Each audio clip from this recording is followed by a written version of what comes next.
Hello students, welcome back to this channel. Students, इस video में exercise 1.2 को continue करते हैं, क्लास 10। नेक्स्ट क्वेश्चन है question number 2। Prove that 3 + 2 √5 is irrational. तो यहाँ पर आपने प्रूव करना है कि ये जो पूरा नंबर दिया है ना 3 + 2 √5 ये एक इरेशनल नंबर है। ओके, सो स्टूडेंट्स, अभी तक आप क्या करके आए हो, हमने ये चीज़ समझ ली कि अगर आपको इस तरह से कोई नंबर दिया हो √2 √5 √7 √3, ये सभी क्या होते हैं, ये होते हैं इरेशनल नंबर्स। ओके, सो आपकी बुक में थ्योरम नंबर 1.3 भी है जिसमें √2 को इरेशनल उन्होंने प्रूव कर दिया है।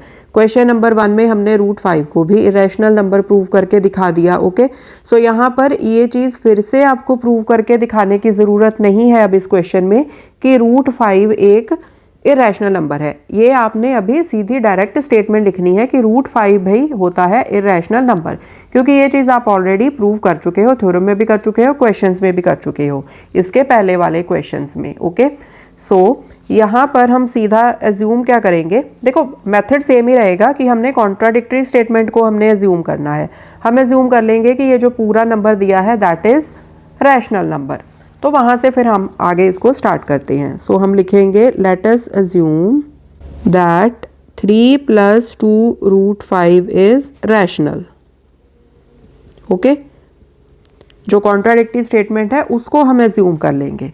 ओके, अब अगर ये रैशनल नंबर है 3 + 2 √5, तो इसको मैं P/Q की फॉर्म में लिख सकती हूँ, राइट। सो P/Q की बजाय हम लिख लेंगे यहाँ पर A/B, वेयर जैसे कि हमने क्वेश्चन नंबर 1 में किया था वैसे ही A एंड B आर को prime numbers and B is not equal to 0। Okay, क्योंकि B डिनोमिनेटर में है ना, तो denominator can never be 0। Okay, so B is not equal to 0। अब इतना कर लिया हमने।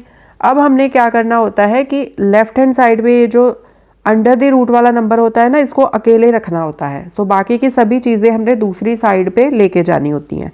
सो this is equal to A/B। पहले तो ये जो 3 है इसको राइट हैंड साइड पे शिफ्ट कर दो, ये माइनस का बन गया, इधर रह गया 2 √5। ओके, सो इसको सिंप्लीफाई कर लो, नीचे B LCM आ गया, सो ऊपर क्या आएगा A - 3B, राइट। 3 के नीचे कुछ नहीं है, मतलब 3/1 है। सो B को जब हम 1 से डिवाइड करेंगे तो B ही आएगा। सो B को ऊपर 3 से मल्टीप्लाई कर दिया तो 3B आ गया। ओके जी, एंड इस साइड पर क्या है 2 √5। अब ये जो 2 है इसको राइट हैंड साइड पे शिफ्ट कर लो, नेक्स्ट स्टेप में कर लेते हैं।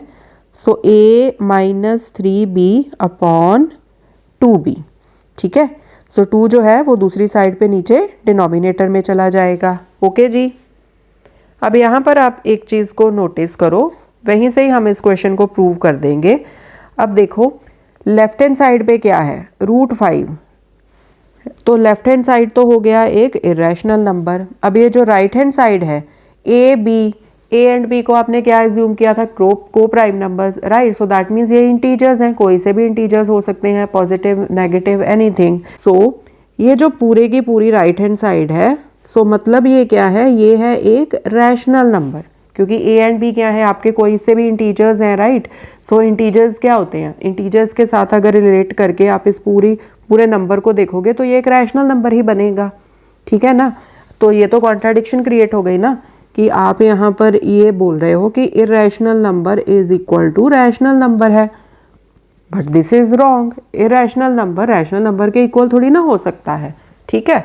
सो इसीलिए यहाँ पर आप क्या लिखोगे कि भाई ये तो कॉन्ट्राडिक्शन, मतलब ये तो गलत हो गया, left hand side is not equal to right hand side. Okay, so ये प्रॉब्लम क्यों क्रिएट हुई है, क्योंकि जो हमने एज्यूम किया था कि जो गिवन नंबर है वो एक रैशनल नंबर है, वो हमारी एजम्पशन ही रॉन्ग थी। जैसे स्टेटमेंट्स हमने क्वेश्चन नंबर 1 में लिखी थी ना, वैसे ही स्टेटमेंट्स हमने यहाँ पर लिखनी है। तो स्टूडेंट्स, इन क्वेश्चंस में ना आपने स्टेटमेंट्स ज़रूर लिखनी होती हैं, उनकी बहुत इंपॉर्टेंस होती है। ओके, अदरवाइज तो ज़्यादा कुछ होता ही नहीं इन क्वेश्चंस में प्रूव करने के लिए।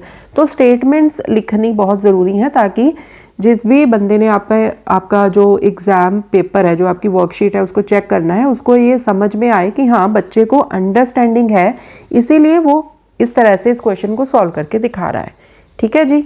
सो आप चाहो तो इसकी नंबरिंग कर सकते हो एज 1।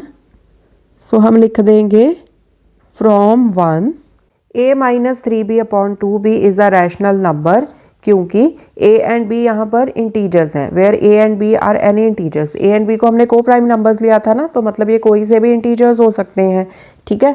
सो इसीलिए ये जो पूरे की पूरी राइट हैंड साइड है ना, ये जो पूरा नंबर है a माइनस 3b/2b, ये एक रैशनल नंबर है। √5 इज़ एन इरेशनल नंबर, ये हमें पता है। So an irrational number can not be equal to a rational number.